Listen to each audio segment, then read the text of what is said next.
자, 할렐루야. 주님의 이름으로 환영합니다. 우리 한번 옆에 분들하고 서로 인사하겠어요. 잘 오셨습니다. 참 잘 오셨습니다. 참 잘 오셨습니다. 참 잘 오셨습니다. 예, 잘 오셨습니다. 예, 참 잘 오셨습니다.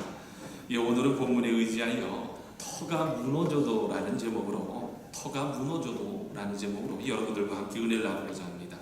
여러분, 제가 지난주에는요 예배를 마친 후에 친교실에서 이제 어느 장로님께서 이제 이런 말씀을 해주시는데 참 공감이 가더라고요.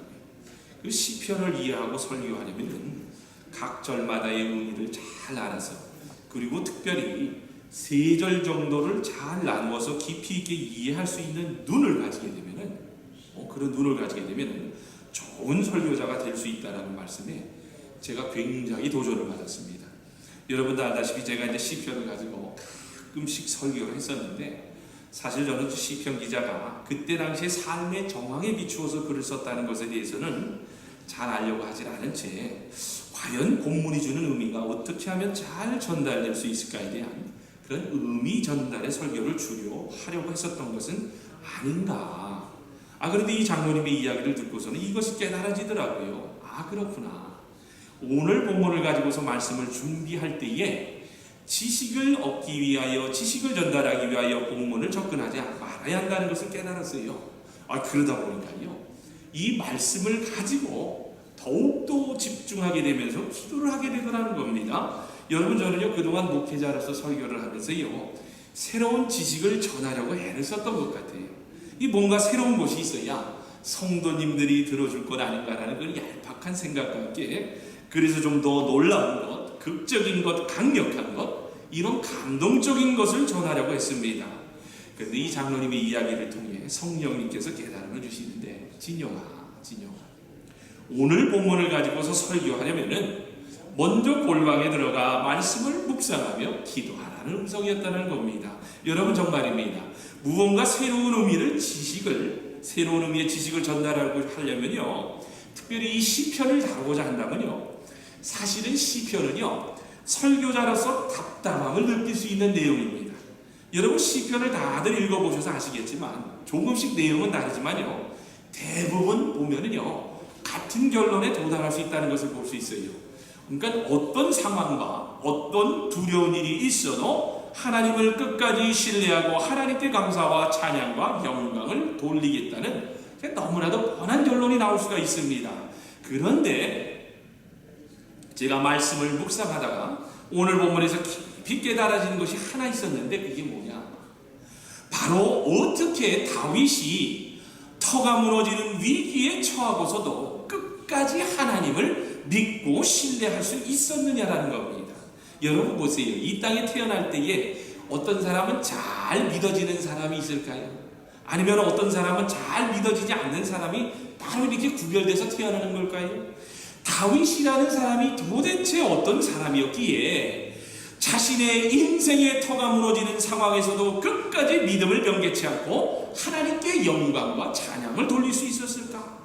그것도 한두 번도 아니고요, 좀 제가 보기에는 지겹다고 할 정도로요, 다윗은 모든 자신의 삶의 상황에서 하나님만을 절대로 신뢰하고 고백을 하며 찬양했다라고 합니다. 여러분, 오늘 본문 3절을 보면 이런 말씀이 나와요. 터가 무너지면 의인이 무엇을 할꼬? 여러분, 여기에서 말하는 터란 인생의 터하고도 비교할 수가 있는 겁니다. 아니면 종말의 때를 이야기할 수도 있는 겁니다. 그래서 터란 물질의 터가 될 수가 있습니다. 권력의 터입니다. 명예의 터입니다. 지식의 터입니다. 건강의 터입니다. 관계의 터라는 거예요. 그러면 여러분, 터가 무너진다라는 의미가 과연 어떤 의미일 것 같아요? 답은 뻔합니다. 내가 그동안 쌓아왔던 모든 것이 무너졌다라는 거예요. 그러면서 말과 행동이 이제는 끝이구나, 차라리 죽는 게 낫겠다라는 선택의 기로에 서게 된다는 겁니다. 여러분, 그렇지 않습니까?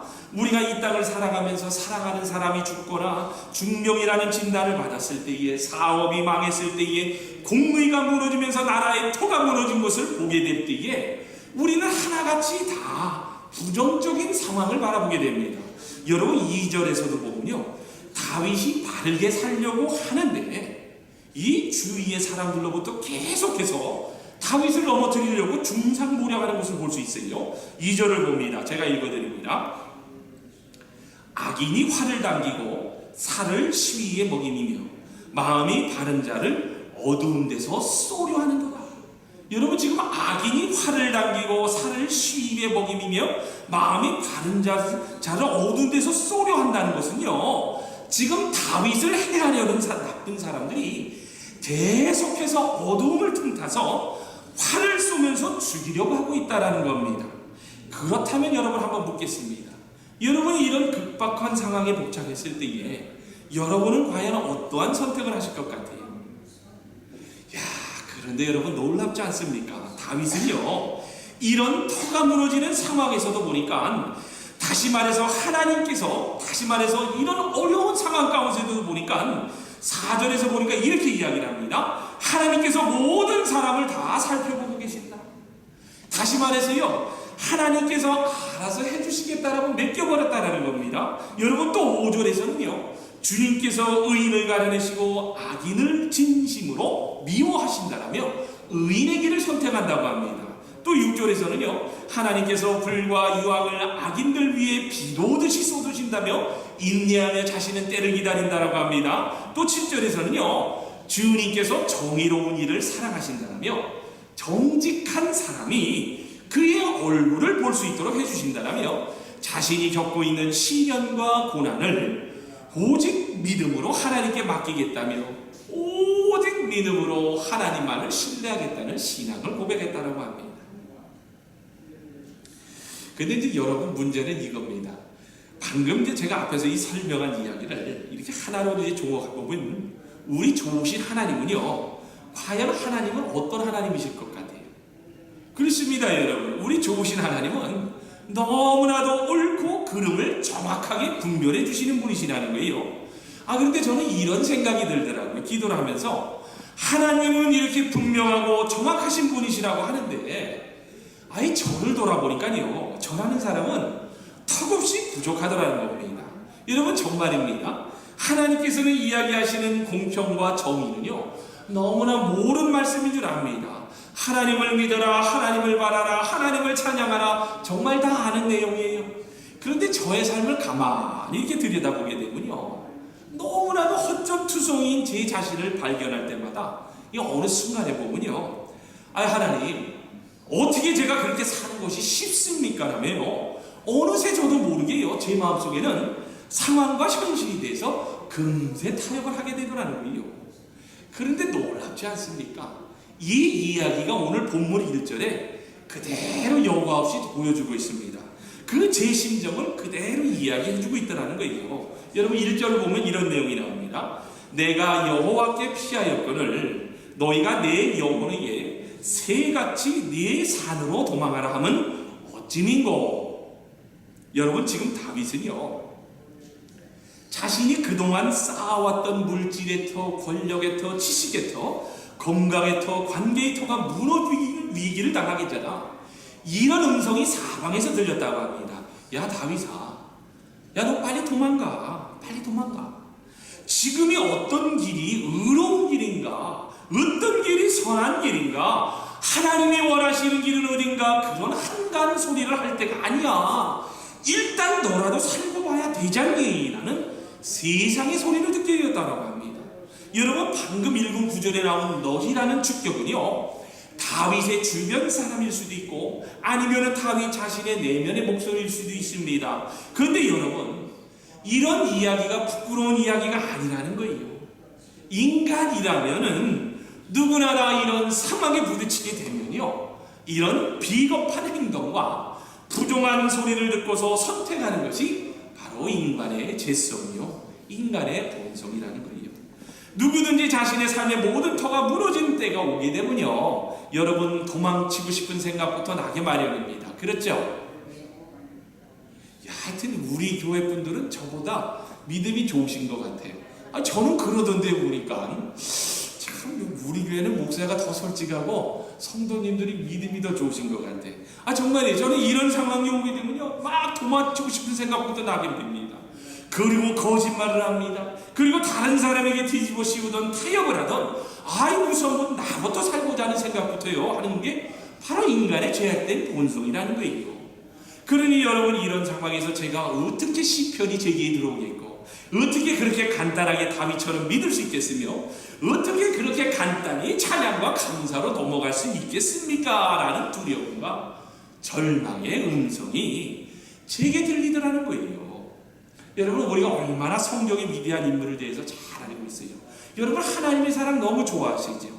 임마누엘의 예수님, 성령의 역사, 하나님의 나라와 영생, 기도와 축복, 엄청난 진리이고 복음입니다. 오늘 아마 이 자리에 앉아 계신 분들 중에 이런 내용을 모르는 분이 거의 없으리라고 할 정도로 우리가 이런 것을 너무나도 잘 알아요. 그런데 이상하지 않습니까?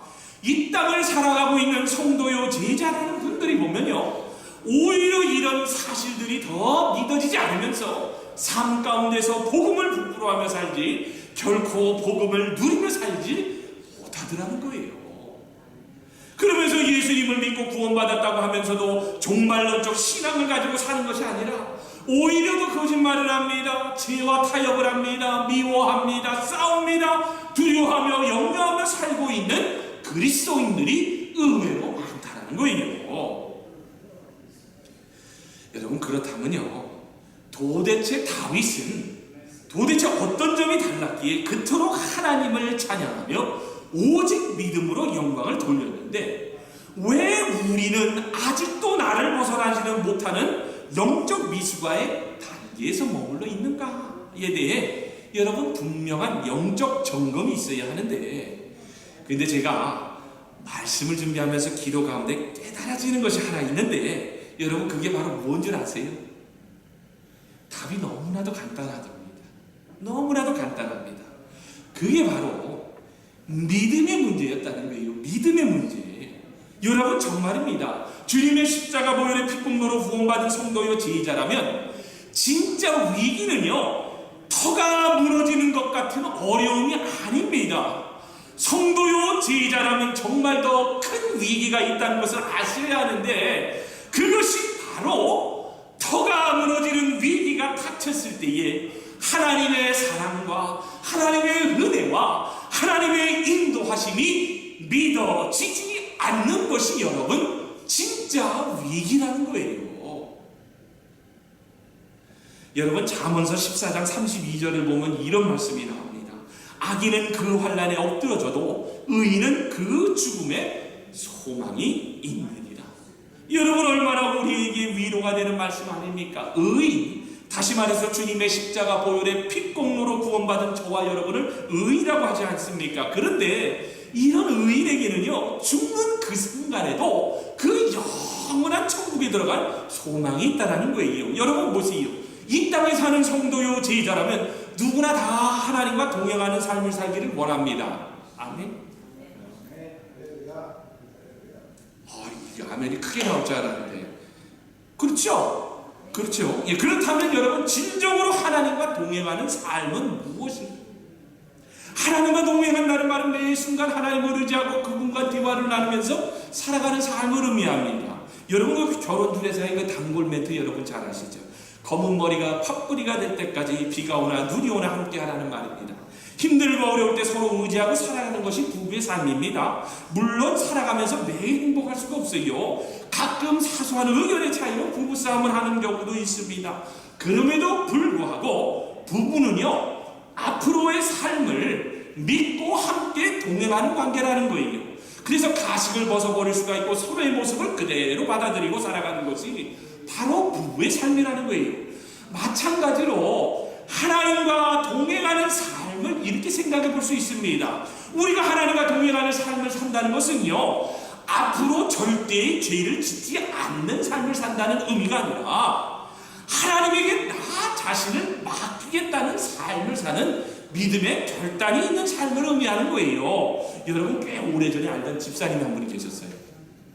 이 집사님은요, 뉴욕에서 그 사업을 할 때마다 다 망해가지고 이제 슈슨으로 와서 이제 새롭게 시작을 해보겠다는 꿈을 가지고 시작을 했는데, 막상 와서 해보니까 그리 쉽지 않더라는 거예요.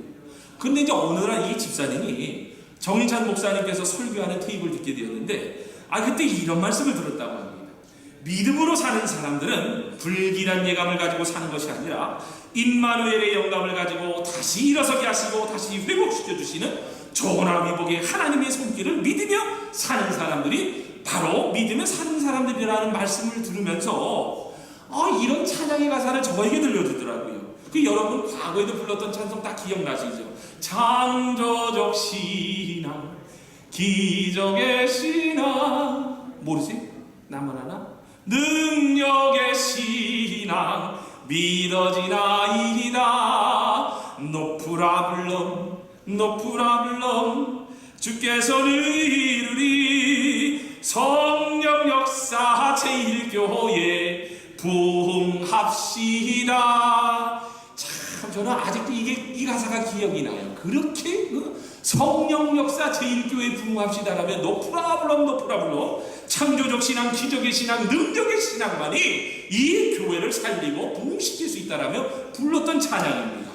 그러면서 이 집사님께서 이 찬양을 계속 부르면서 어느 순간에 보니까요, 이 말로 표현할 수 없는 평안이 찾아오면서 이런 생각을 하게 되는데, 그래, 나와 함께 하신다는 임마누엘의 믿음으로 창조와 기적과 능력을 베푸시는 주님께서 능히 이루신다는 소망을 갖게 되면서 이번에는 내가 하나님의 말씀대로 한번 비즈니스를 해보자 라는 결단을 하고서는요, 사업 자금으로 준비해두었던 그 7만 불에서 11조로 이제 7천 불을 이렇게 떼어바치고요, 이제 나머지 6만 3천 불로 조그만 이제 티셔츠 가게를 시작하게 됐는데, 근데 이제 그 조금씩 사업이 이제 늘어나기 시작하더라고요.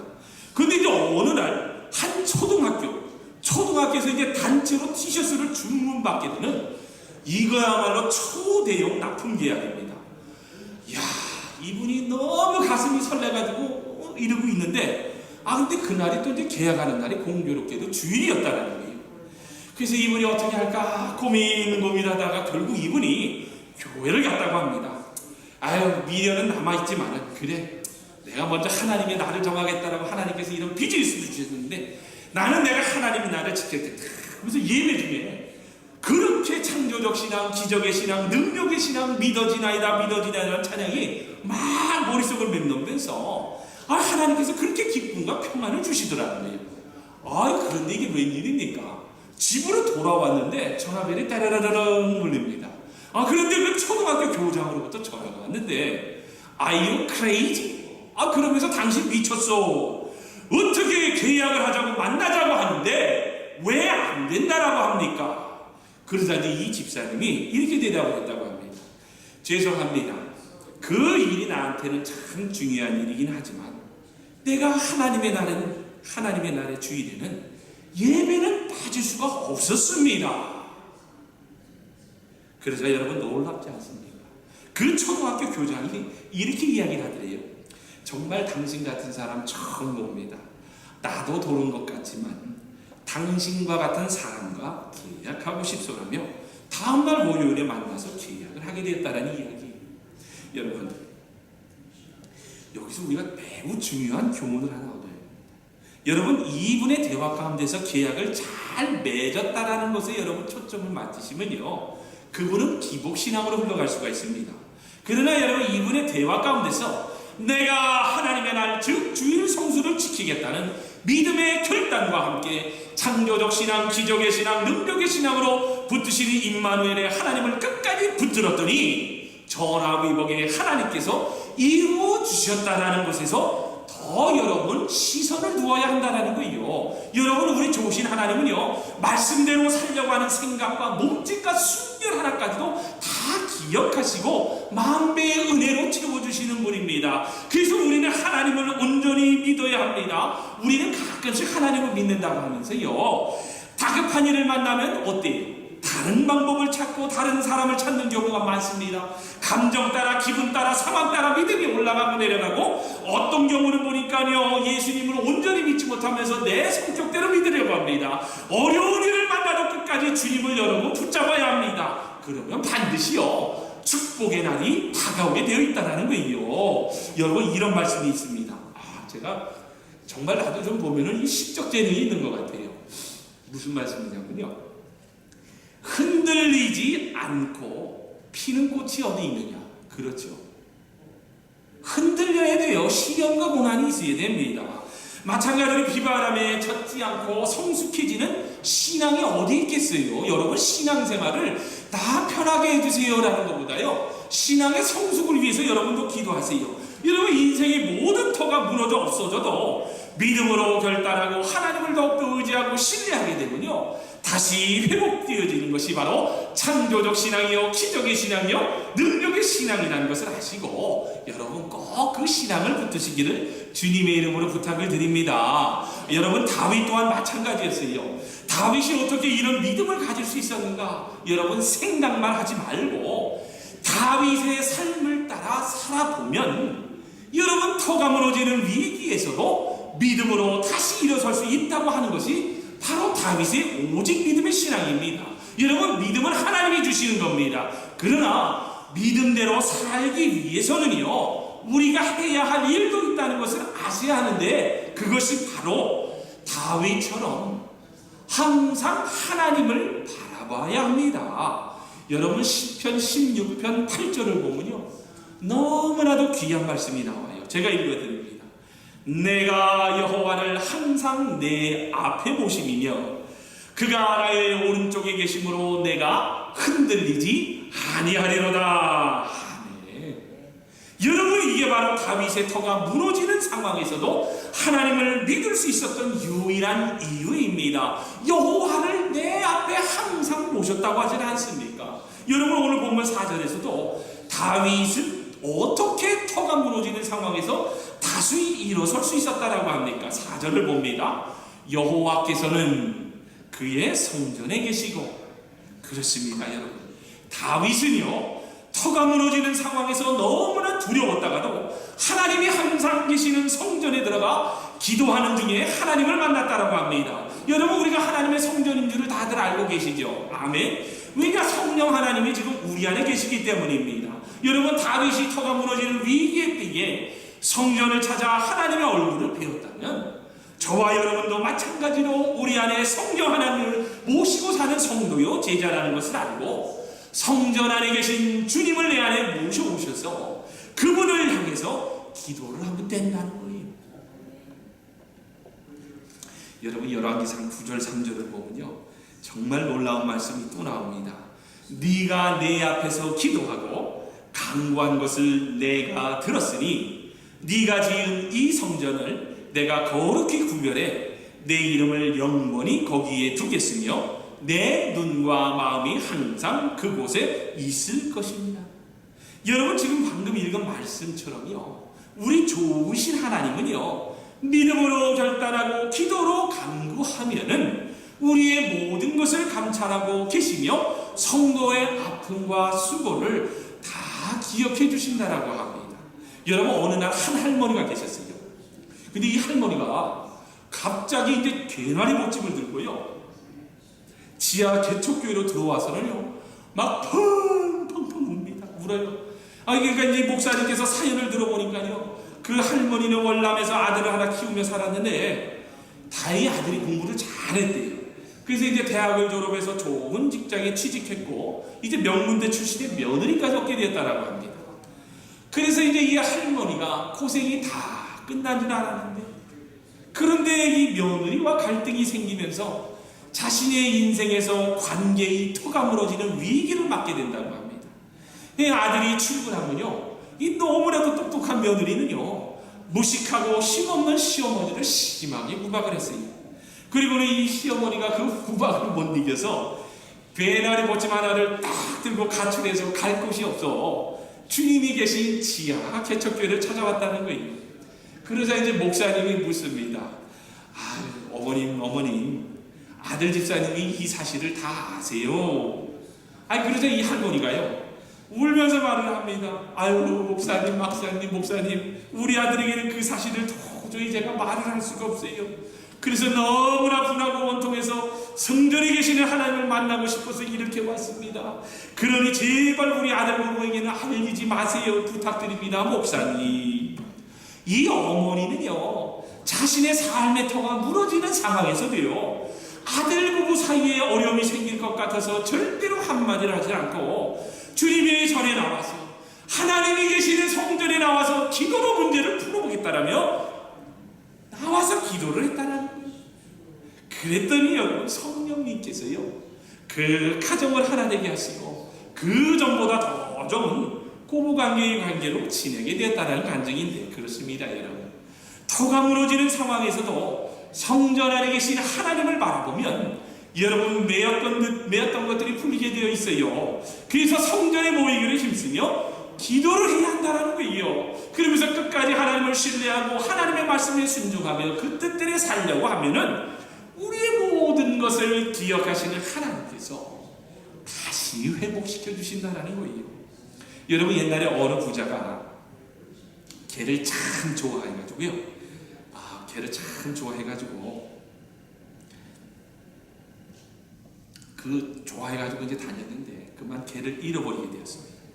그래서 이제 이 주인이 종을 불러서 그 잃어버린 개를 당장 찾아오라고 합니다. 그런데 그 종이 이제 말대꾸를 이렇게 합니다. 주인님, 나는 주인의 종이지 개의 종이 아닙니다라고 말을 합니다. 그러고는요 개를 찾으러 가지는 않는 거예요. 야, 세상에 이런 종도 있더라고요. 근데 이게 잘릴 거 아니에요. 자, 여러분 그 보세요. 그랬더니 이 주인이 이제 뭐라고 명령을 하느냐 아세요? 이복의 종아 가마를 준비해 갖고 오라. 그래서 이제 가마를 준비해 갖고 옵니다. 이제 종이 가마를 데려가고 주인님 어디로 데려갈까요? 라고 물었더니 주인이 어떻게 이야기를 하는지 아세요? 내 잃어버린 개를 찾으러 가자. 내 잃어버린 개를 찾으러 가자. 자, 여러분 잘 보세요. 이 종은요 더 좋은 쉬운 길이 있었는데 불순종의 결과로 인해서 주인을 가마에 태우고 개를 찾아가야만 했습니다. 얼마나 힘들겠어요. 그냥 개를 찾으러 가서 한 번에 순종했으면은 몸뚱아리가 멀쩡해서 제 개를 찾을 수 있었을 거 아니에요. 그런데 가마를 쥐고서 개를 찾으러 다니니 얼마나 힘들었겠어요. 그래서 불순종함으로 몇 배나 힘든 길을 가게 되었다는 이야기입니다. 여러분 오늘날 미국 땅을 보세요. 하나님의 말씀에 불순종하면요 자신이 좋아하는 길로 가고 있는 것이 이 땅의 오늘날 교회의 현실입니다. 여러분 정말 우리가 하나님의 말씀에 순종하며 사셔야 하는데 하나님께서 지금 여러분 종말의 때에 채찍을 들어 어떻게 교회를 혼나실지 여러분 정말 두렵기까지 합니다. 여러분 최근에 휴스턴 지역에서 어떤 일이 일어난 줄 아세요? 아마 여러분 이야기를 들으면 이게 사실일까? 근데 신문에 나온 이야기입니다. 여러분 지난 16일자 그 미국 크리스천 포스트 신문에서 휴스턴 시에서 동성애를 위한 성평등법인 화장실 법안을 반대하는 목사들에게요 설교 노트를 제출하라는 소원장을 발부했다라는 제목의 기사입니다. 여러분 이게 얼마나 황당해요. 여러분 이제 오늘날 시대가 이제 이런 시대가 되었어요. 이 휴스턴시에서 말하는 성평등법의 내용을 보면요 남성이라도 자신의 성 정체성이 여성이라고 주장할 경우 여자 화장실을 사용할 수 있다는 거예요. 그래서 심지어는 소환장을 받은 그 목회자 중에 한 명이 여기 그레이스 커뮤니티 처치 큰 교회예요. 이 스티브 리글 목사는요 나는 파커 시장으로부터 동성애 성 정체성을 언급한 설교나 연설회를 모두 제출하라는 명령을 받았을 뿐만 아니라 교인들과 나눈 모든 대화 내용까지 공개하라는 명령을 받았다라고 합니다. 야, 저는 이 기사를 보면서요 가슴이 먹먹하더라고요. 여러분 이제는요 여러분 지금 이렇게 웃지만은요 앞으로 어떤 날들이 닥쳐올지 모르는 거예요. 그러나 다행히도 아직도요 이 휴스턴 땅에는 거룩한 하나님의 백성들이 움직이고 있는 것을 볼 수 있었는데 이러한 이제 황당한 시 법원의 탄압성 조치에 대해서 휴스턴 크리스천들과 일반 시민들이 주민투표로 결정할 것을 제기하면서 이 주민투표를 실시하려면 필요한 숫자가 17,269명이 되어야 하는데 그 숫자를 훨씬 넘은 5만 명의 시민들이 주민투표 실시 청원서에 서명함으로써 동성애자가 시장으로 있는 이 휴스턴 땅에 이 법안이 통과되지 않을 것으로 보입니다. 그러나 여러분 긴장의 끈을 놓지 마시고 정말 이 미국 땅을 위해서 기도해야 합니다. 여러분 제가 지난주에도 말씀드리지 않았습니까? 주님의 재림의 때 징조가 여기저기서 나타나고 있습니다. 여러분 보세요. 아니 어떻게 내가 남자인데 나는 정체성이 여자인 것 같아요 라며 여자 화장실을 간다는 것이 이게 말이나 될 것 같아요. 여러분 이게 더 성폭력을 조장하는 일이 아닙니까? 그런데 여러분 지금 이런 일들이 버젓이 이 땅에서 이 휴스턴 땅에서 일어나고 있다는 거예요. 여러분 누가복음 21장 12절을 보면 이런 말씀이 나와요. 이 모든 일 전에 주님이 재림 때에 아니면 제3전이 삼성전이 건립되기 전에 내 이름을 위하여 너에게 손을 대어 핍박하며 회당과 옥에 넘겨주며 임금들과 관장들 앞에 끌려가려니와 또 누가복음 21장 16절에서 18절까지 계속해서 봅니다. 심지어 부모와 형제와 친척과 벗이 너희를 넘겨주며 여러분 말세의 때가 되면요 형제와 친척과 벗이 못 믿어서 너희를 넘겨준다라고 합니다. 여러분 보세요. 시법원에서 어떤 지금 법안을 들고 나옵니까? 여러분 그렇지요? 그러면서 너희 중에 몇을 죽이게 하셨고 또 너희가 내 이름을 위하여 모든 사람에게 미움을 받을 것이니 여러분 그 지금 여러분 단단히 믿으셔야 돼요. 단단히 믿지 않으면요 여러분 나 그냥 예수 안 믿을래 하고 돌아갈 분들이 많을 거예요. 많을 거예요. 근데 여러분 우리 좋으신 하나님은 그 다음 내용을 들으셔야 합니다. 그러나 너희가 내 이름을 위하여 핍박을 받았다 할지라도 내 이름으로 핍박을 받았다면 너희 머리털 하나도 상치 아니하리라. 아멘 아멘. 여러분 종말의 그날이 오게 되면요 반드시 주의 이름을 믿는 것 때문에 환난과 핍박을 당하는 정말 인생의 모든 터가 무너져 내리는 말세의 때가 온다고 합니다. 그러나 우리에게는 주님의 십자가가 있다는 것을 알고 여러분 들림받을 그날을 위해 스스로 조심하고 술 취함과 방탕함과 생활의 욕구로 인해 때를 여러분 놓치면 안 됩니다. 여러분 다들 함께 올라가야 하지 않습니까? 그래서 종말의 때가 되면요 더욱더 기도와 말씀과 성령의 동심으로 거룩한 신부로 단장해야 합니다. 가장 가까이에 있는 그래서요 자식들 있지요. 그 다음에 가장 가까이 있는 친지들 여러분 믿지 않는 분들이 계신다면요 빨리 구원시키셔야 합니다. 여러분 보세요. 떡하고 주님이 공중 강림 때 여러분만 들림 받으면은 얼마나 남아있는 자식들 보면 안타깝겠어요. 여러분 말씀을 맺습니다. 여러분 다윗에게만 이런 믿음이 있는 것이 아닙니다.